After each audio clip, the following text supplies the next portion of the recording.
बीच में से जरदारी साहब अचानक उठकर चले गए, कहते हैं खास मीटिंग के लिए गए। इस दौरान आसिफ जरदारी कहाँ गए थे? यानी पार्टी के जो मौजूदा लीडरशिप है वो चाहती है कि इमरान खान जेल में गलते सड़ते रहे। इमरान खान को 3 केसेस में सजा हुई, लेकिन उनकी किसी भी सजा को चैलेंज नहीं किया गया। उनके वकील अपने धांधली के केस तो लेके अदालत में चले गए। फिर जाती उमरा में रात को एक चोरी की वारदात हो गई। चोर कौन थे? कौन सा सामान लेकर उड़ गए?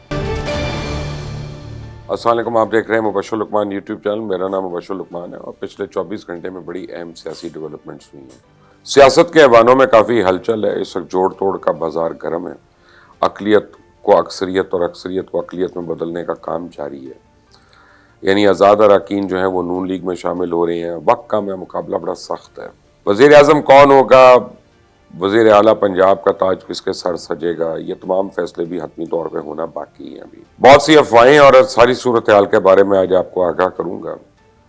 पीपल्स पार्टी का सीईसी का भी इजलास हुआ, उसमें बड़े अहम फैसले हुए। कल रात को कुछ अहम फैसले हुए, लेकिन बीच में से जरदारी साहब अचानक उठकर चले गए, कहते हैं खास मीटिंग के लिए गए। फिर वो 2 घंटे के बाद वापस आए, 1 घंटे के बाद, और फिर अपनी सीईसी की मीटिंग में बैठ गए।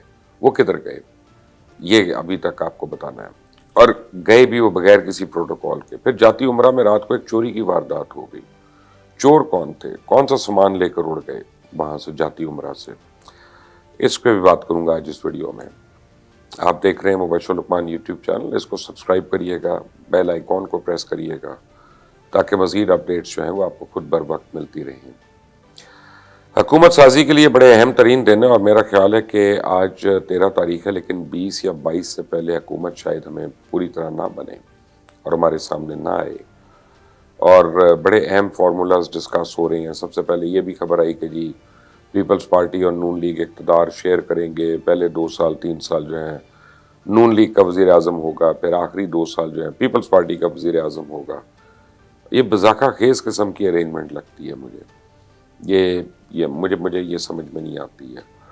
दोनों एक दूसरे के साथ रहेंगे तो फिर सियासत क्या करेंगे? उनकी तो सियासत एक दूसरे के खिलाफ है, और फिर वो क्या कह के अवाम में जाएंगे कि हमने किसके खिलाफ वोट लेना है आपसे?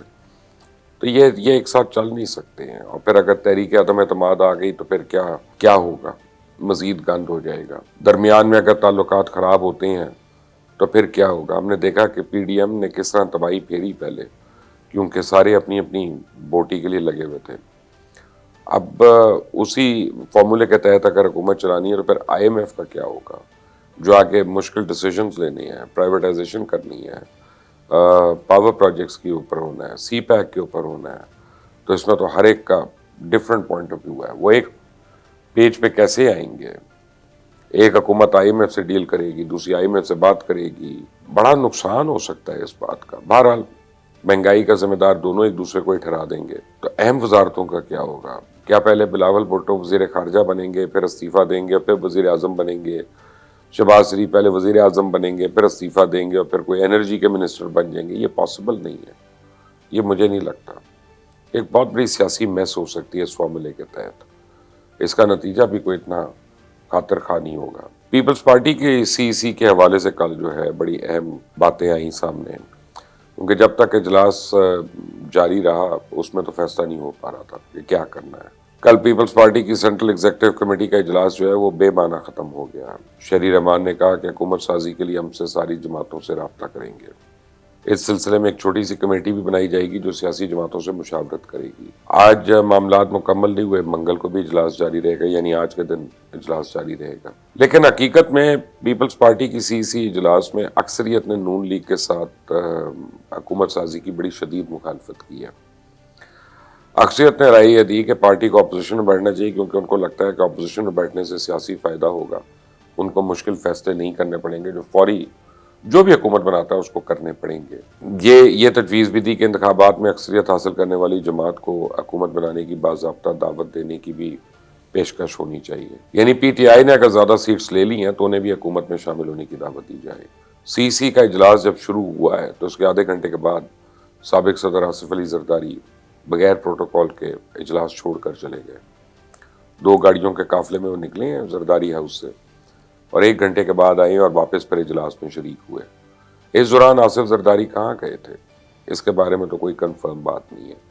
کیونکہ پیپلز پارٹی والے تو بالکل خاموش ہیں اس کے اوپر، لیکن اطلاعات یہی ہیں کہ وہ سی سے بھی زیادہ کسی اہم میٹنگ کے لیے گئے تھے، اور اس میٹنگ کے اہم نکات بھی آج سی کی میٹنگ میں رکھے جائیں گے اور حتمی فیصلہ ہوگا کہ اونٹ کس کر پر بیٹھنا ہے۔ اس اجلاس میں یہ بات ضرور ہوئی کہ اگر پیپلز پارٹی سے نون لیگ پنجاب میں حمایت مانگتی ہے تو اس کے بدلے نون لیگ پیپلز پارٹی پنجاب کی گورنرشپ بھی مانگے گی۔ تو تحریک انصاف کی بات کریں تو ان کی قیادت بالکل خاموش ہے، کوئی عملی کام نہیں ہے وہاں پہ، بس شور شرابہ، سوشل میڈیا پہ کھپ رولا، لگتا ہے ان کو ہضم ہی نہیں ہو رہا کہ انہوں نے اتنی زیادہ سیٹس لے لی ہیں، اور اب وہ سوچ رہے ہیں کہ اس کا کرنا کیا ہے۔ ان کی سستی کا عالم یہ ہے کہ سپریم کورٹ سے بلے کے خلاف فیصلہ آیا تو اس کے خلاف نظر ثانی کی اپیل جو ہے وہ آج تک ہوئی ہی نہیں، اس کی پیروی نہیں ہوئی۔ عمران خان کو 3 کیسز میں سزا ہوئی، لیکن ان کی کسی بھی سزا کو چیلنج نہیں کیا گیا۔ یعنی پارٹی کے جو موجودہ لیڈرشپ ہے وہ چاہتی ہے کہ عمران خان جیل میں گلتے سڑتے رہیں۔ ان کے وکلا اپنے دھاندلی کے کیس تو لے کے عدالت میں چلے گئے ہیں، لیکن ورکرز کیا سوچ رہے ہیں، وہ کیوں احتجاج کر رہے ہیں، انہوں نے کب تک احتجاج کرنا ہے، اس بارے میں کوئی نہیں سوچ رہا، اور اب تو عجیب و غریب باتیں شروع ہو گئی ہیں، بڑی عجیب افواہیں آ رہی ہیں۔ کہتے ہیں جی پی ٹی آئی کے جیتنے والے ایم این ایز اور ایم پی ایس کا ریٹ لگ رہا ہے، ایم این ایز کا 70 کروڑ، ایم پی اے کا 35 کروڑ لگ رہا ہے۔ تو دلچسپ بات یہ ہے کہ تحریک انصاف کی قیادت جو اس بات پہ خاموش ہے، اور خاموشی کی وجہ یہ ہے کہ ان کا ریٹ ایم این اے اور ایم پی اے کا سے بھی زیادہ لگایا گیا۔ تو اب اس میں کیا حقیقت ہے اور کیا فسانہ؟ تحریک انصاف کی قیادت کو ضرور آ کے اس کی وضاحت تو کرنی چاہیے۔ پاکستان میں الیکشن پہ کام کرنے والے ادارے فافن کی ایک تشویشناک رپورٹ سامنے آئی ہے۔ وہ کہتے ہیں کہ جی 260 حلقوں میں سے 135 جو حلقے ہیں ان کے آروز نے قانونی تقاضے پورے نہیں کیے۔ ریٹرننگ آفیسر کے اس عمل سے انتخابی شفافیت الیکشن کمیشن کی کاوشیں متاثر ہوئی ہیں۔ آروز نے 65 حلقوں کے نتائج کی تیاری میں انتخابی امیدوار ان کے ایجنٹس کو جانے سے روکا، تو رات 2 بجے تک نتائج کی تیاری کی قانونی مہلت پہ صرف 4 انتخابی حلقوں میں عمل ہوا۔ اس کی بھی تحقیقات ہونی چاہیے۔ اب تو فافن نے کہہ دیا، وہ امریکہ جس کی غلامی نامنظور کا نعرہ عمران خان کبھی لگایا کرتے تھے، وہ بھی عمران خان کا خیر خواہ بنا ہوا ہے۔